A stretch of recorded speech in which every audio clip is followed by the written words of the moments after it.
Je suis censé présider la séance de ce matin, donc vous me connaissez à peu près, enfin la plupart de... Voilà, donc je suis physicien quelque part près du CERN là-bas, retraité, maire de ma commune. Je suis également dans PNC France, au bureau de PNC France. Je m'occupe d'une quinzaine d'associations comme ça, dont une d'accueil de réfugiés, enfin bon bref, plein de choses. Et je suis élu local dans 4 collectivités. Donc c'est pour ça que j'ai dormi de 3 heures cette nuit, voilà, bon, des réunions. Qu'est-ce que je voulais dire? L'orateur de ce matin a promis il y a 10 minutes qu'il serait là dans 9 minutes, donc on l'attend incessamment sous peu. Donc pour introduire le sujet de ce matin, c'était pour vous dire que ce charmant garçon qui arrive en voiture dirige une petite entreprise, c'est un entrepreneur, et qui va vous parler plutôt de micro-hydraulique, de mini-step, et puis accessoirement, il va vous parler également de, comment ça s'appelle, de débit réservé. Turbinage. Turbinage, oui, c'est ça. Ouais. Voilà. Et donc, des fois que l'orateur arrive seulement dans 5-10 minutes, Jean-Jacques va vous présenter lui-même un peu une introduction à ça avec quelques diapos et statistiques sur ce sujet-là, que le collègue devait présenter, mais que Jean-Jacques se fera un plaisir de faire devant vous quelques minutes d'ici l'arrivée de l'orateur officiel. Voilà. Merci Denis. Bon, oui, comme la personne que j'ai venue, donc c'est un ancien exploitant de centrale hydraulique côté EDF et côté CNR. Alors je vais faire un commentaire parce que ma femme m'a reproché d'utiliser des sigles, donc tout le monde n'est pas forcément censé savoir. Donc n'hésitez pas à m'interrompre quand j'utilise un sigle qui n'est pas connu. Donc la CNR, c'était la Compagnie Nationale du Rhône. On est à Lyon, on est au bord du Rhône. Donc on en a parlé hier et on va reparler aujourd'hui parce que le projet d'éolien flottant, c'est un projet CNR. Et également, en fin de journée, je vais vous montrer comment, à partir du fil de l'eau, on peut montrer la flexibilité de l'hydraulique par rapport aux autres énergies renouvelables. Et c'était également un travail qui a été fait par la CNR et par EDF, le CIH. C'est-à-dire que, globalement, les hydrauliciens, la CNR est... CIH, Centre d'ingénierie hydraulique. Voilà. Oui, puisque je vous dis chacun son patois. Non, c'était donc historiquement les hydrauliciens. On verra jeudi, donc demain, la plus vieille centrale hydroélectrique de France, qui est celle de QC. Donc elle a été mise en service en 1899. Donc les gens du nucléaire qui disent au bout de 40 ans, il faut mettre à la poubelle. Demain, vous verrez... Non,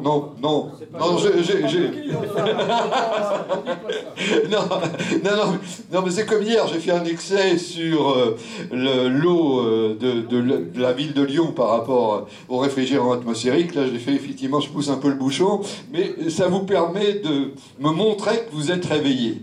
Vous réagissez.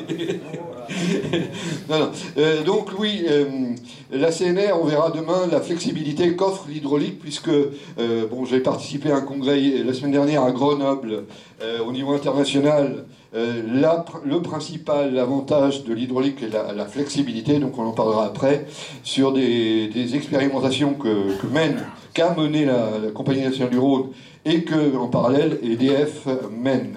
Donc là, puisque l'interlocuteur va plutôt nous parler de petite hydraulique, très petite hydraulique, je vais recadrer un peu au niveau international qu'est-ce qu'il y a de prévu vis-à-vis de cette filière. En particulier, donc là, c'est au niveau mondial. Ce que je voulais vous montrer, c'est que toute l'évolution potentielle de l'hydroélectricité, donc ce sont les mêmes échelles. Vous voyez qu'on va mettre même peut-être des centaines de mégawatts, mais regardez ce qu'il est prévu. Donc à l'horizon, donc c'est un papier d'IPC, donc c'est le GIEC, là. Ce qu'il est prévu sur l'éolien et surtout ce qu'il est prévu sur le photovoltaïque.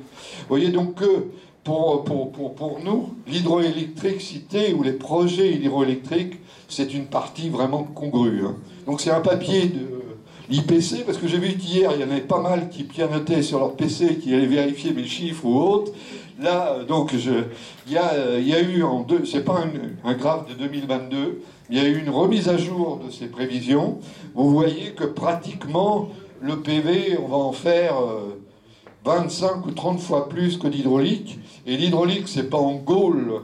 Je parle de Gaule parce que, je dis souvent ça, parce que, bon, j'ai travaillé sur le barrage un peu de Petit-Saut en Guyane, c'est-à-dire que la Corse, les territoires insulaires, ou nos dom-tom et la Guyane, c'est, en termes hydrauliques, c'est un autre monde. Il y a des projets, il y en a plus, et les potentialités sont plus importantes. Donc vous voyez, là c'était pour un peu montrer la relativité du niveau mondial. Alors il y a également un autre aspect qui pourrait justifier un peu ce qu'on discutait avec François Poisa, c'est sur les majeurs européens. Donc c'est sur le pourcentage sur les parcs installés du type de renouvelable et le comportement de certains pays où les choses qui peuvent se passer, on voit très bien. Bon, l'hydraulique et le bleu. Vous voyez, en France, on est un peu comme... Attendez, je vais prendre la zapette. Là, c'est le bleu français. On est proche de l'Italie. Bon, nos voisins espagnols également, parce qu'il y a des montagnes, donc on a des capacités de renouvelables relativement importantes. Mais nos amis anglais en ont très peu.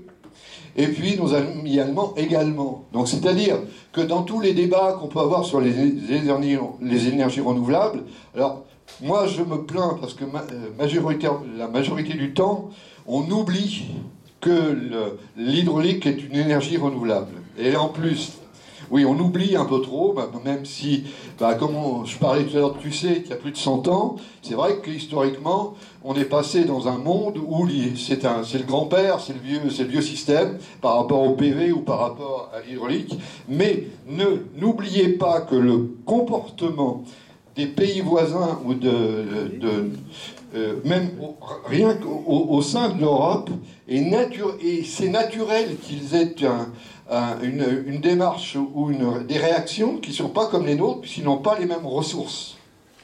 Donc voilà, c'était... Alors après, vis-à-vis donc ça, on est parti du monde. Donc j'ai mis les références. Alors également, ce que j'ai vu avec Jean-Philippe, là, c'est que j'avais pas mal travaillé sur cette université d'été, et que toute la doc, j'ai plus d'une centaine de documents ou de choses comme ça, on la mettra sur le site de Sauvons le Climat. Donc là, ce n'est qu'une introduction ou des choses. Donc on aura une bibliographie que vous pourrez aller consulter pour aller creuser des sujets. Parce que je veux vous convaincre que si on veut sauver le climat, il n'y a pas que, même si je suis nucléaire première langue, j'ai fait de l'hydraulique en seconde langue, il ne faut pas mettre tous nos œufs dans le même panier, et on a des possibilités.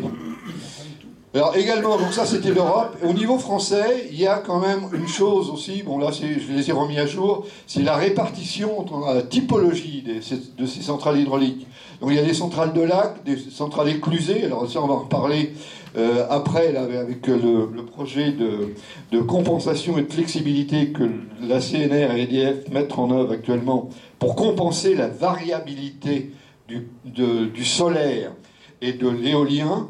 Et puis le fil de l'eau, bon, c'est ce que va nous parler mon collègue là, Waro de PER, et les répartitions. Alors ce qui est important à voir, c'est les puissances installées. Donc on a en gros aujourd'hui, on a les lacs, on a en tout 25 gigawatts d'hydraulique, 7 de lacs, 7.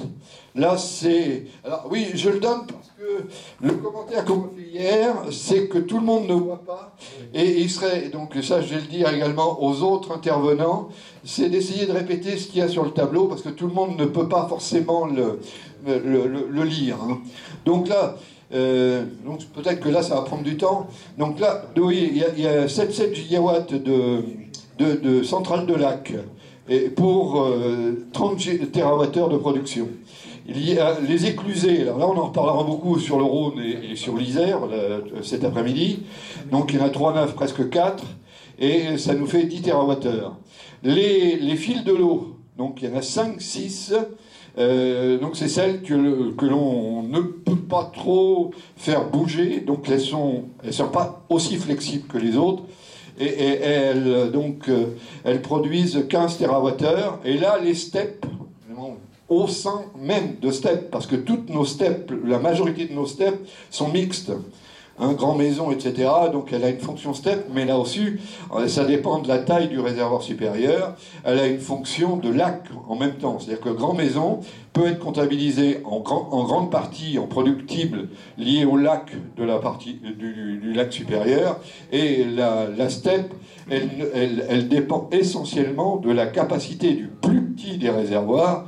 Grand maison, c'est le réservoir inférieur, et très souvent, c'est le réservoir inférieur en général. Donc voilà, c'était pour vous donner. Et puis, comme. Alors attendez, faut que je. Là, je voulais qu'il arrive, mais il n'a pas l'air d'arriver. C'est un peu la marge de progression, quel potentiel de développement on a en France. Bon, vous voyez, je suis parti de monde, Europe, et je. Non, il est bon, c'est parce que tu vois. Alors, donc actuellement, puisqu'on est dans ce qui est lancé, on a 25,7 gigawatts d'installés, dont je vous ai donné la répartition tout à l'heure. Donc la marge de progression dans les 5 ans, vous voyez, c'est relativement peu. C'est pour ça que on va surtout aller sur les petites puissances, les grands sites, même si je vais vous montrer un exemple à proximité. Donc là, elle est relativement faible en pourcentage. Donc ce qui va être fait, c'est optimiser les ouvrages, optimiser dans la gestion, ou alors de faire, on va en voir après des exemples plutôt en fin de soirée. Un barrage ayant été calculé, il est pratiquement impossible de remonter le niveau du barrage, même si nos voisins suisses le font beaucoup, mais je vous montrerai le dispositif qui nous permet de surélever un peu la cote maximale, mais en tant que sécurité et sûreté, avec des PKWR, vous verrez ce que c'est, et qui nous permet d'exploiter un peu plus les possibilités que nous offre le génie civil. C'est-à-dire, aujourd'hui, on garde des marges en plage haute des lacs pour absorber une crue, mais on va installer un dispositif particulier qui va nous permettre d'en exploiter plus. Donc ce qu'on appelle optimisation des ouvrages, ça va être l'objectif, ça va être de stocker plus d'eau dans nos barrages. Alors, l'équipement des seuils existants, donc c'est ce dont il va parler, alors, et la création de nouveaux sites, alors là, ça c'est très hypothétique. Oui. Ah, oui.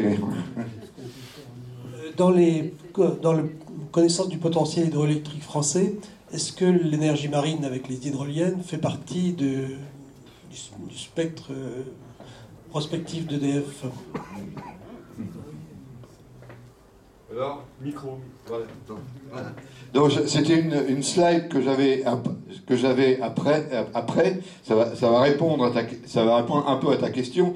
Donc c'était sur les seuils. Bon, un terme que j'ai souvent employé là, plusieurs fois, c'est ichthyophile. Mais bon, c'est ce qui aime les poissons. Donc on a des machines qui sont particulières. Ça, c'est une vis d'Archimède. Ça, c'est une VLH, Very Low Head Turbine. Et puis là, il y a effectivement la question qui vient de m'être posée avec les hydroliennes. Alors, personnellement, avec les gens de Grenoble, avec HydroQuest et Sabella, j'ai trempé dans les projets et j'ai même eu 2 ingénieurs stagiaires pour travailler sur les hydroliennes. Il m'est impossible d'avoir les résultats du productible. Alors, je vais vous donner une illustration de ce que HydroQuest, qui est une société grenobloise, a mis en œuvre dans le Fromveur. Pour sortir 2 MW, il faut au moins 200 tonnes de ferraille au fond de la mer. Les difficultés qu'on a eues, donc le productible, l'hydrolienne est adaptée si vous aviez un courant continu, c'est-à-dire dans le même sens. Là, il y a des sites dans le monde, j'en ai étudié un au Népal, en Inde, l'alimentation en eau du New Delhi, c'est-à-dire qu'une hydrolienne peut utiliser la vitesse du courant à la condition que 8000 heures par an, la vitesse aille dans le même sens. Par contre, les hydroliennes, telles qu'on veut, donc on les expérimente en mer, dans la Manche ou dans les courants. Donc les Canadiens dans le... Comment ça s'appelle Oui, oui. Et ils ont abandonné. Parce que, d'abord, c'est comme l'éolien. L'éolien, c'est l'énergie ou la puissance, mais après l'énergie par le temps, est proportionnelle à la vitesse au cube du fluide. Donc l'éolienne, c'est de l'air, l'hydrolienne, c'est de l'eau. Et lors des marées, vous avez en utile, avec une hydrolienne, à peine 8 heures. Plus la variation qui est plutôt de style sinusoïdal, vous ne pouvez pas faire une machine, même si elle est à vitesse variable, qui va tirer le maximum d'énergie tout le temps. Et le maximum de l'énergie tout le temps, ok, mais V au cube. Le cube de 1, c'est toujours 1. Le cube de 10, c'est, vous voyez, le nombre de zéros. Mais... C'est pas moi. Non, je pense que c'était moi. Oui, donc voilà. Ah oui, voilà. Donc, notre collègue est arrivé. Oui, mais je vais continuer ma réponse. C'est-à-dire que moi, j'ai les premiers résultats de sortie énergétique de l'hydrolienne. C'est relativement... Le facteur de charge, quand on raisonne... François Poisat le fait facilement sur ou l'éolien ou sur le solaire. Mais l'hydrolien en mer avec les marées, c'est encore plus catastrophique. Donc, l'hydrolienne, pourquoi pas, à des lieux typiquement dédiés à une vitesse. Donc, il faut restreindre le canal, il faut réduire donc la section de passage pour avoir dans la machine la vitesse maximale. Oui, la plus constante possible. Oui, vas-y. Je voudrais juste rajouter une chose. Entre l'éolien aérien et l'éolien sous-marin, la différence majeure, c'est que l'éolien aérien, il peut se mettre en drapeau en cas de tempête. Voilà. En hydrolien, non. En hydrolien, c'est impossible, donc il faut dimensionner au maximum des contraintes. Et, par contre, la variabilité, le défaut qu'on a sur les éoliennes, d'avoir une variabilité importante de la vitesse du vent et l'énergie étant au tube de la vitesse, là, elle est plus continue. Bon, sauf, il y a des variations quand même sur les marais. Vous les connaissez, hein, parce que déjà que sur le niveau, vous avez dans le Fromveur ou en Bretagne, la différence entre la marée haute et la marée basse est beaucoup plus importante. Donc les vitesses, c'est pareil. Oui, mais attends. Oui. C'est pas tout à fait vrai. Oui. Parce que c'est toujours la même loi 1,5 de MV2. Oui. Hein, sauf qu'il y a une différence fondamentale, c'est M pour l'air et M pour l'eau, c'est pas tout à fait pareil. Et la gamme de vitesse n'est pas la même non plus.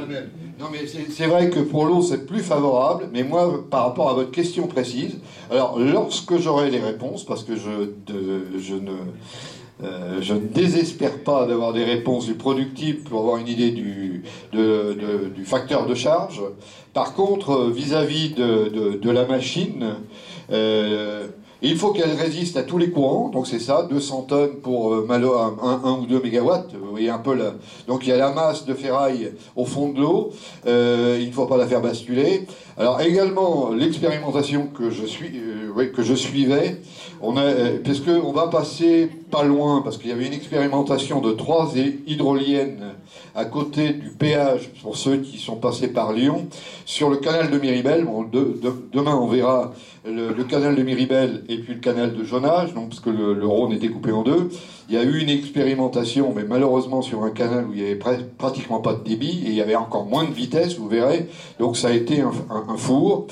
Alors également, puisque je parlais de la CNR, on avait convaincu un patron de la CNR d'installer des hydroliennes à la sortie de Génitia, mais lorsqu'on a avancé dans le projet, où j'ai trempé avant de partir en retraite, on devait installer pratiquement 25 machines à la sortie du barrage de Génitia.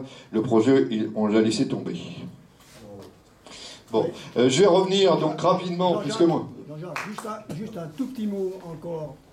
Chacun sait, comme dit Madame Pompili, que nous sommes en retard sur les énergies renouvelables. Question, qui est le champion du monde de l'hydrolien? Le pays champion du monde de l'hydrolien?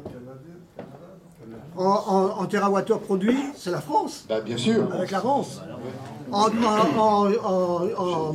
mégawatts, c'est maintenant la Corée. Bon, mais depuis 5 ans seulement. Hein. Donc il faut retenir ça. Ah oui, oui.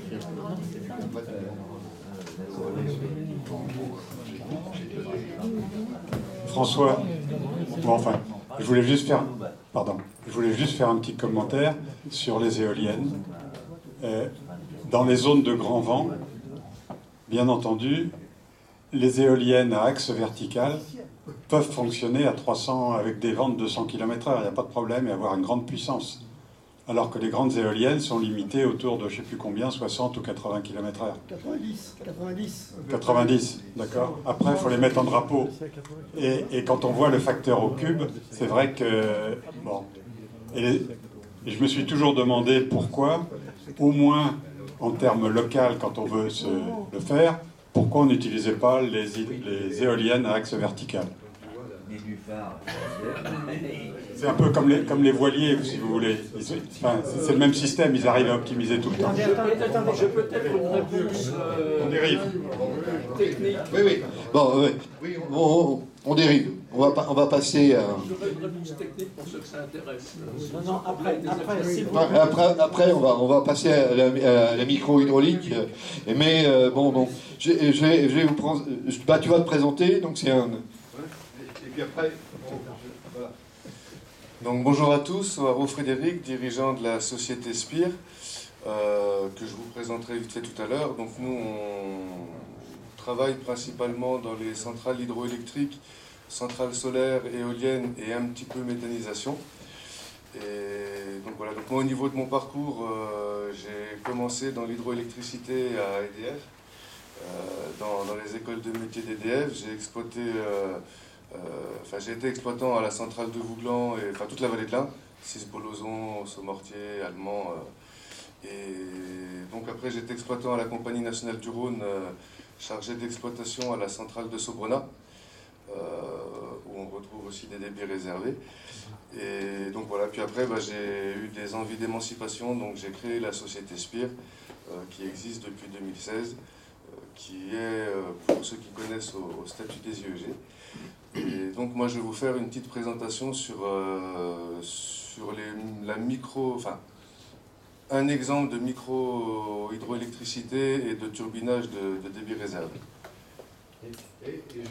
Et je vais utiliser tes compétences de la vallée de l'Ain.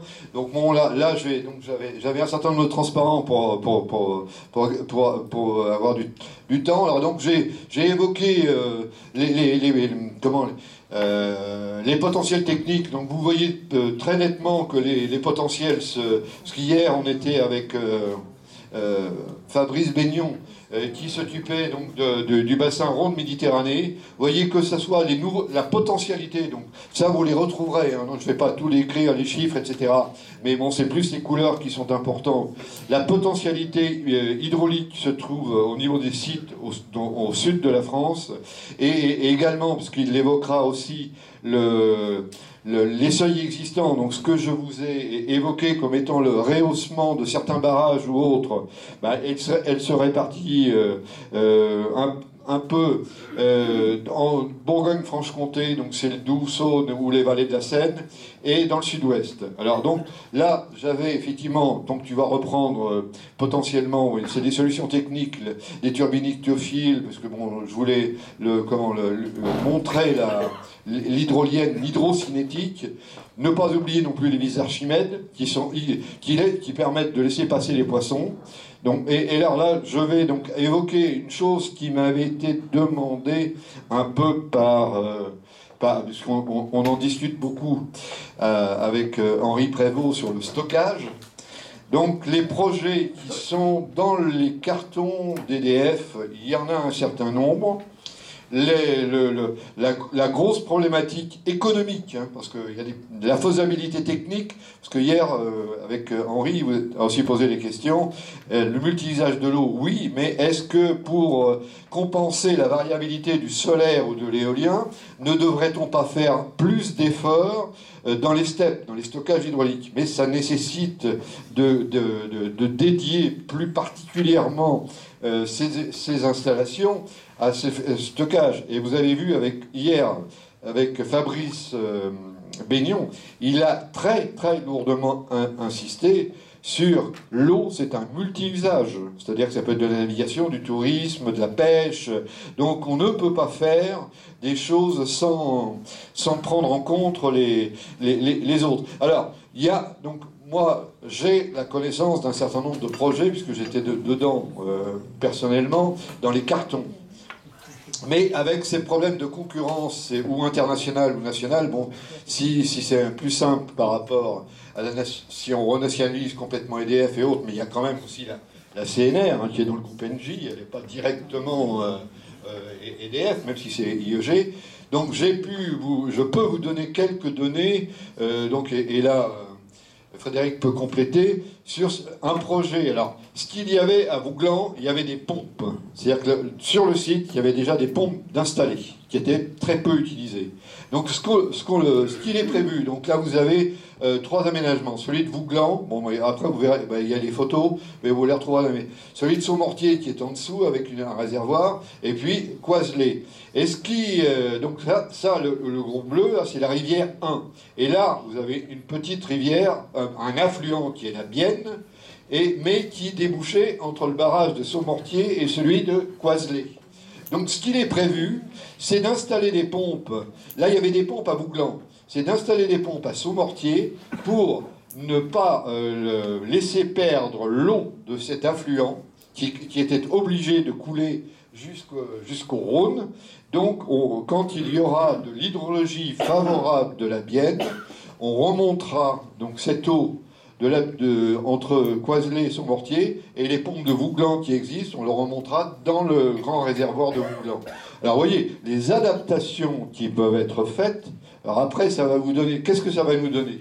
Donc, vous voyez, là, hier, on parlait de multi-usage de l'eau, et là, côté EDF ou côté CNR, parce qu'il pourrait y avoir aussi des aménagements de leur côté, c'est de transformer ces aménagements dans ce qui est écrit ici. Ah oui, il faudra que si tu fais... comme tout le monde ne voit pas, c'est d'en parler. Donc, les multifonctionnalités du projet... Et M. Ouaro, il ne veut pas parler. Oui, voilà, vas-y. Non, mais il ne connaissait pas forcément les... Donc pour compléter, au niveau de Vouglan, il y a 3 groupes uniquement de turbinage qui ont été installés à la construction, qui font à peu près 64 MW avec 80 m3. Et il y a un 4e groupe réversible qui, lui, produit 58 MW et consomme 62 MW quand il pompe, toujours à peu près 80 m3. Et donc ce groupe, il a fonctionné il a normalement fonctionné, on va dire comme c'était prévu à l'origine, jusqu'aux années 2000, jusqu'aux histoires de séparation des branches, facturation, consommation, production, RTE, etc. Quand on a commencé à séparer tous les comptes et que tout le monde a fait ses comptes de son côté. Donc après, pendant quelques années, il a plus servi du tout, à part un petit peu en turbine. Et là, ces dernières années, avec les phénomènes de chaleur qu'on a pu avoir et de faibles pluies, il a retourné un peu en 2003, en 2007, et là, il retourne de plus en plus régulièrement parce que justement, via les mécanismes d'ouverture du marché, dans ces périodes où l'énergie est tendue, pour les raisons qu'on connaît, les centrales nucléaires ne peuvent pas forcément tourner plein pot parce que les eaux se réchauffent et ils ont des deltas de température à respecter. Au niveau de l'hydroélectricité, c'est des périodes où on a très peu de pluie et donc les coûts de l'énergie augmentent en flèche et ces coûts importants d'énergie font que ça redevient intéressant de pouvoir pomper aux heures creuses ou de faible coût et turbiner aux heures de pointe. Au niveau de la centrale de Saumortier, qui est juste à l'aval de Vouglan, donc c'est une centrale qui sert de démodulation, c'est-à-dire amortir les variations de débit de Vouglan. Depuis les projets dans les années 70 de Vouglan-Saumortier, il a toujours été pensé d'installer des pompes à Saumortier